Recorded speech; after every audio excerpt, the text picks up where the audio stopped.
Welcome to the Business of Travel, the official podcast of the Global Business Travel Association.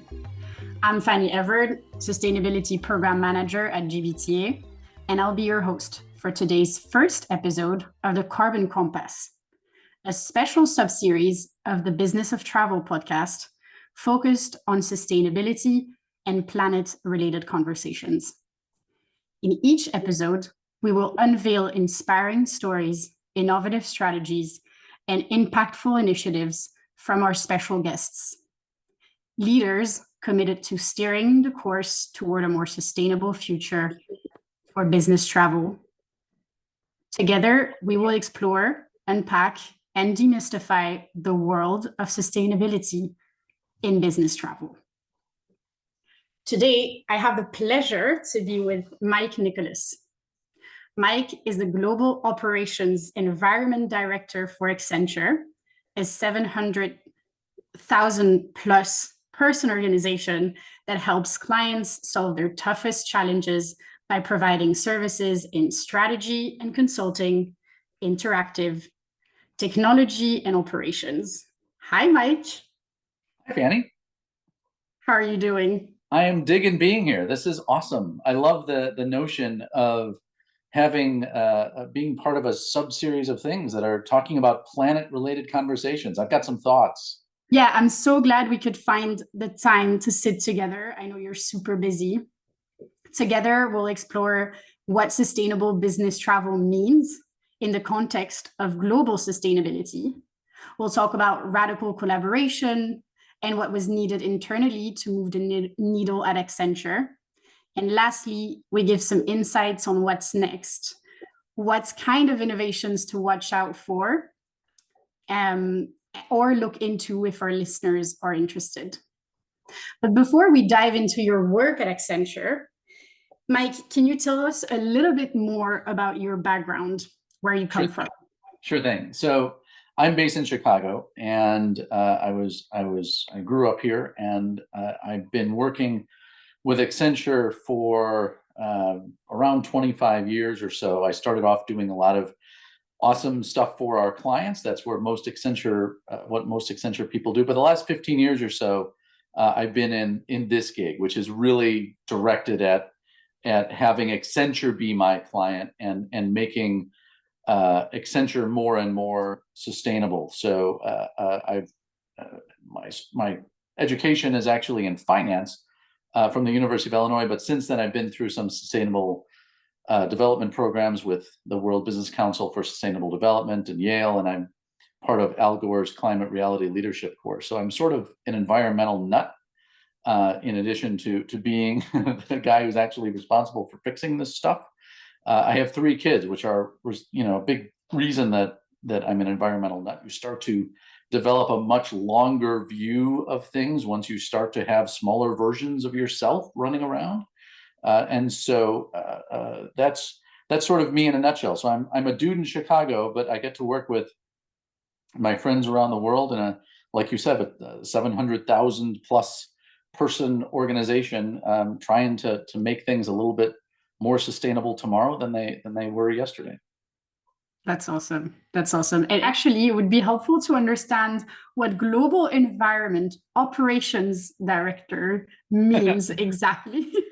Yeah, this is actually sometimes we have hard to explain jobs, right? I used to work in a role for our Chief Diversity Officer. It's actually pretty easy to explain, but being the sort of galactic environment person for any company is actually pretty easy to talk about. I am responsible for working with my friends around the world to measure and manage Accenture's environmental impact, to make sure that we are properly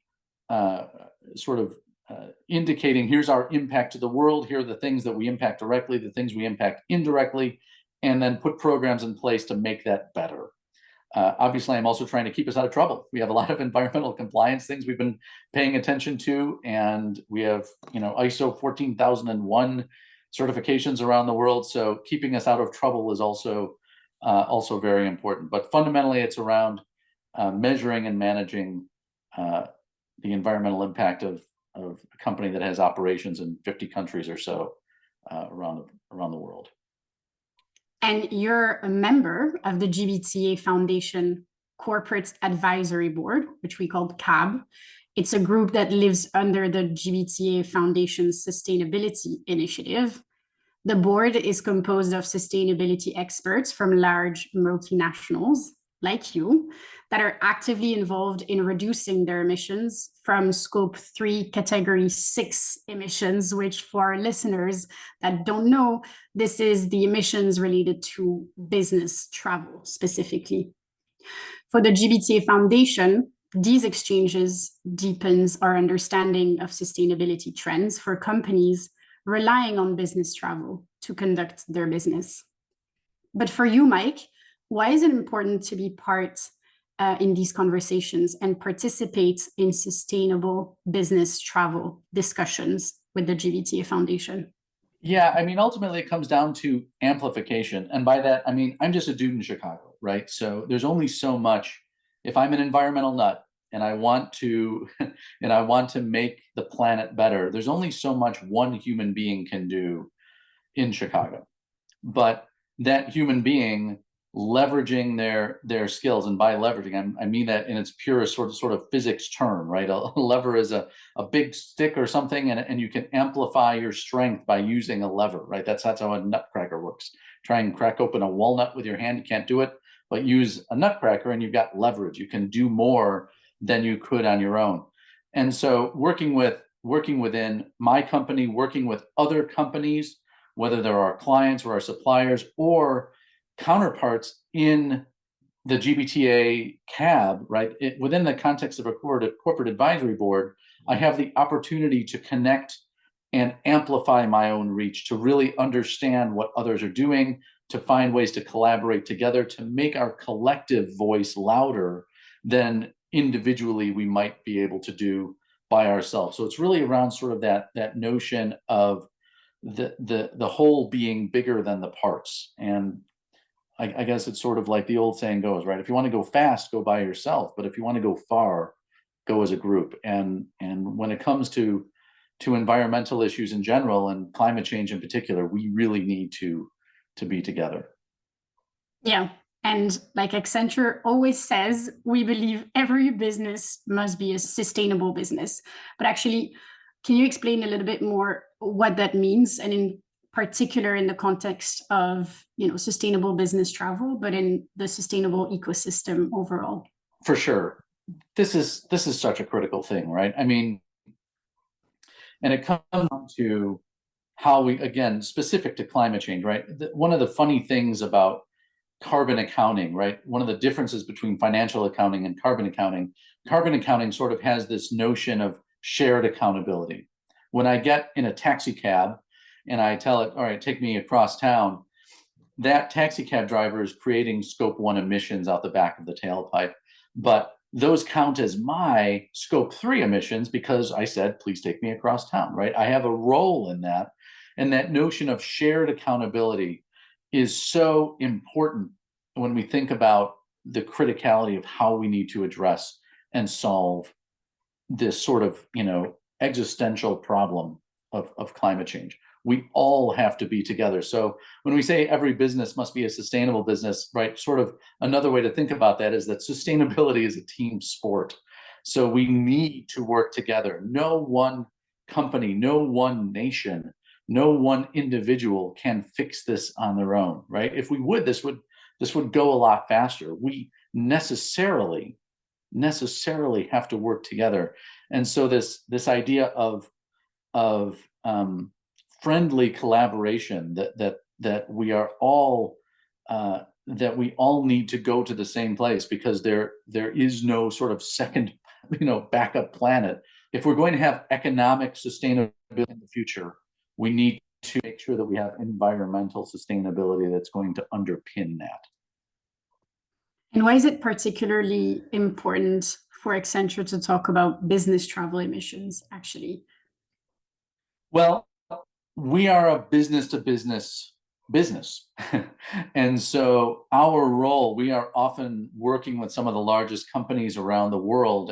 And oftentimes when we are working with them to help them achieve their awesome business goals, the folks within Accenture that do that aren't necessarily the folks that live right next door to the client. And so we are oftentimes tasking ourselves to travel to go to where the clients are. And business travel has been key to our sort of operating model for years, and that's been the case as long as I can remember. A company like Accenture, a professional services organization, again doing all the things that you talked about earlier with the technology and the strategy and operations and all the rest of it.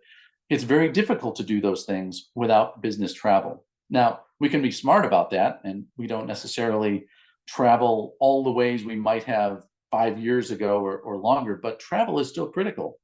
And if travel is critical, and if sustainability is critical, those two things cannot be in conflict. We have to figure out ways to make those things harmonize, right? You can't, it's not an either or. We have to figure out how to operate with both.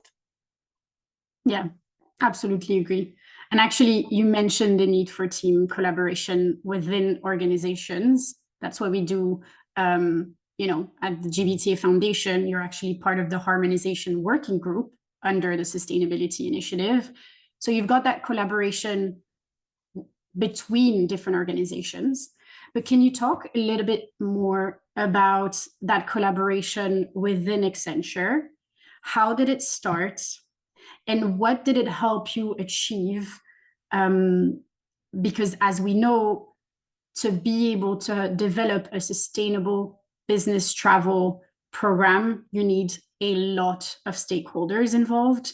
So can you give us a bit more insight on how that happened for you? Yeah, I mean, there's not one way this happens. But for example, years ago when we were sort of getting up and running with, what does it mean to be environmentally responsible and to have an environment policy and to measure carbon emissions and all the rest of it, so much of this was new. And so connecting with my colleagues, for example, in what we would call mobility, our internal mobility apparatus. These are the folks who in other organizations might be called travel managers, right? Helping them understand that they had a role to play in helping Accenture be a more sustainable business. Initially, I thought that was going to be a challenge, right? That oh gosh, I'm sort of adding more work to them. But as it turned out, the mobility team, the folks I work with all the time now, really saw this as not something they had to do, but something they got to do. Like, we get to be a part of this thing. We have a hand on the wheel, as it is, in terms of how we can influence some travel decisions, some of the travel avenues and modes of transport and different suppliers that we engage with. And that really reflected their power, right? They are our mobility organization, in our organization, and travel managers in particular have a great deal of power in terms of how they shepherd some of their employee decisions in their organizations. And in the context of trying to be a more sustainable organization, that power is really awesome. And as Uncle Ben might have reminded Peter Parker, right? With great power comes great responsibility. And I think that oftentimes the travel managers I've met with, again, see this not as something they have to do, but something they get to do. They get to make these impacts. They get to help innovate and find new ways to help folks travel in more and more sustainable ways. So partnering with folks like that is a real pleasure. Now, sometimes partnership internally can take different flavors. So with the advent of new coming regulations, right? There are new coming regulations around environmental disclosures and the requirements to include some of these non-financial metrics in our financial performance, right? In what public companies would have as their 10K or their other financial disclosures. That is a very complex thing, right? And so now I'm working with our finance organization, and initially that comes with a lot of challenges, right? Because I indicated early on the differences between carbon reporting and finance reporting. There are lots of those differences, not the least of which is that finance reporting is a very mature capability. And carbon reporting is not. Carbon reporting has only been around a couple of decades or so, and it is changing, growing, refining all the time.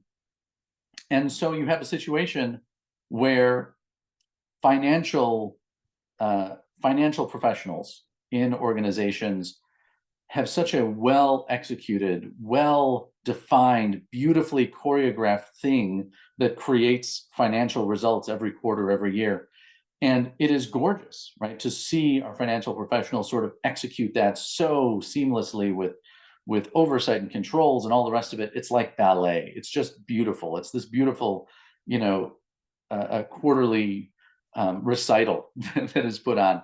And they're so used to that flavor of dance that suddenly when regulators come in and say, hey, finance, you now have new dancers that are going to be coming in to your recital, but these are not ballerinas. These are, carbon accounting guys are more like break dancers, and everything they sort of make it up as they go, right? Because the stuff is changing and we're doing the best we can.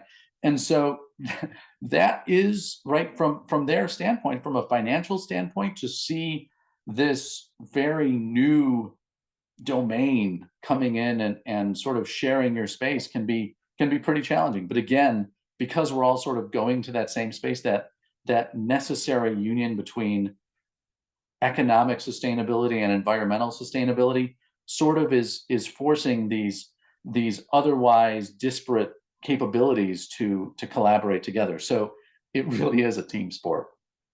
And from a business travel professional's point of view, from a corporate manager point of view, what do you think are really important collaborations internally that they should develop in order to achieve those things? Yeah, I mean, sometimes the environmental folks at organizations can sort of be partitioned and can because they are their own thing oftentimes early on, and sometimes it's part of a legal group, or sometimes it's part of marketing, or sometimes, right, they're sort of put in different places, right? Oftentimes, hopefully under operations, because this is really critical to how a lot of companies operate. But wherever they are, right, wherever environmental sustainable professionals end up organizationally, wherever they are, they absolutely, this is so critical in the governance of stuff that happens within these companies. The most successful environmental professionals I've seen are the ones where the governance structure are necessarily set up to be multifunctional, to have folks from finance and legal and marketing and HR and mobility and operations and all the rest, again, brought together, because this really is not something that should be bolted on. It should be built in. And so, those collaborations across those different functions doesn't mean that I'm necessarily, even though my background is in finance, I'm not a financial expert, right? Even though I have some experience in marketing, I am not a marketing expert. I am not an HR expert. I am not a real estate expert. But by connecting with those experts internally, I can make sure that the principles of sustainability are factored into the practical day-to-day decisions that those folks make. It is absolutely a necessity that environmental sustainability professionals are connected with all those folks, and most critically with folks in mobility and travel. And I mean, this is super interesting. And I think collaboration at every single level of the company, whether big or small, is absolutely crucial to, get to the root of the problem, which is climate change, ultimately. But if we're talking about SMEs, imagine a small or medium-sized enterprise that doesn't necessarily have that sustainability team that you talk about, but they are a corporate travel manager and they are looking to get started, to starting to incorporate sustainability within their company. Do you have any advice on how to get started? Yeah, I mean, the first place that if I'm a travel manager in a small to medium enterprise, if I'm a travel manager in that sort of situation, the first place I would go to is sales, right? I would want to know what are our customers asking for, right? Because again, going back to the regulations that are coming, a lot of if I have customers that are among these larger organizations that are going to be under state of California climate rules or European Union CSRD rules. That's the Corporate Sustainability Reporting Directive. If any of those companies are our customers, I would want to connect with my sales organization to understand what are the things that we're being asked to do as we deliver for company X, right? Because again, going back to the notion of carbon accounting, my emissions are your emissions are my emissions. This notion of shared accountability and shared expectations up and down a value chain is becoming more and more pervasive. So talking to the sales guys or gals and understanding the expectations of our customers, of our clients, would be the first port of call, because really that is going to drive a lot of these decisions. Because if a customer finds something interesting, a lot of companies find that freaking fascinating. Yeah, that's super useful information. Just, gathering information first, knowing who you're talking to, and then getting started. And we actually have plenty of resources on the GBTA Foundation website if people are interested to dig deeper into that collaboration aspect. So, Mike, when you think about the future of business travel, what are you excited about? I am, it's funny because oftentimes myself and my counterparts in other companies, when we think about the future, we are not always excited because, we see the data coming in. We know that the year 2023 was the hottest year on record ever by a lot. We know that climate scientists are telling us we need to stay below 1.5 degrees of warming above pre-industrial times, and we're north of 1.4 right now. At least we were in 2023. So, spoiler alert, we're not doing so great. And when we think about the future, it is often the case that sustainability professionals can have a little bit of climate dread, right? But I think that there are indications of optimism. There is real cause for hope, particularly in the travel space. And if we think about it, if we think about ground transportation, right, starting there, we have made such strides in recent years in terms of being able to get from point A to point B without stuff coming out of the back of the tailpipe. And recent advances in solid state batteries and the rest of it are really bringing that more and more to be the de facto default 5 years from now, 10 years from now, in terms of ground transportation. So that's good news. We're seeing obviously signs with electrification, right? That how electricity will be created is becoming more and more renewable, not only because of the conventional renewables we have today, but we're also seeing advances now finally in nuclear fusion, right? Where we can finally create sort of carbon-free energy without having to delve any deeper into fossil fuels. Those are excellent things moving forward. Now, the big ones, as we think about travel, are sort of the hard to abate sectors, right? Everything I've talked about with ground transportation and electricity, those are great if you're a rental car company or you are part of the hospitality sector, right? Those are big elements, significant aspects of your environmental impact. But what about air travel, right? This is really hard to do, and it reflects even in the Paris Agreement, when countries were coming out with all their individually determined contributions, how we were going to contribute to these climate mitigation activities.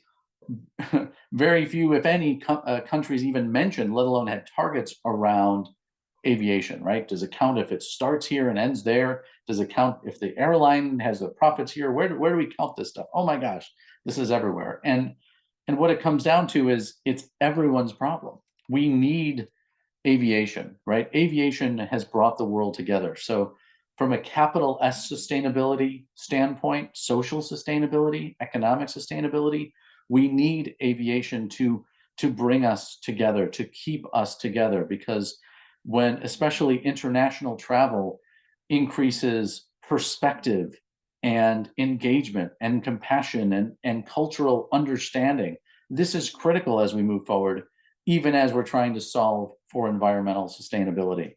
And the advances that we're now seeing with respect to sustainable aviation fuel, these are very exciting, right? Is that going to be the thing that solves it? Is going to be some advance with hydrogen? I don't know, but I do know that we're taking some great strides forward, right? When I started with Accenture, cell phones were the size of a brick and they cost $6,000, right? Cell phone technology advanced very quickly, and now we all have one. And my goodness, they've got AI and all the rest of it. That we've seen massive strides in technology advances. And so as much as the Industrial Revolution and technology got us in this mess, maybe technology can help get us out. And so some of those advances are very, very exciting and really significant signs of hope and optimism as we move forward. And I think that those folks who have their hands on the gears of mobility and travel really have an enormously important role to play in making sure that stuff works. Yeah, and thank you so much for actually mentioning the capital S of sustainability, because when we talk about sustainability, it's not only environment, and that's very important to mention. Social issues and considerations are absolutely key. So when we think about the future and the road ahead, let us not forget that to be fully sustainable, we need to integrate social aspects in everything we do, for sure. Mike, thank you so much for your time today. These were amazing last words. I'm so enthused by your way of seeing the future. It's always a pleasure to talk to you and to learn from you. Thanks, Fanny. It was my pleasure. This was a lot of fun. Yes, it was. Thank you, Mike. You have been listening to The Business of Travel, the official podcast of the Global Business Travel Association. For more information about GBTA and its work, visit gbta.org. And be sure to rate and review us wherever you get your podcast. Until next time, thanks for listening.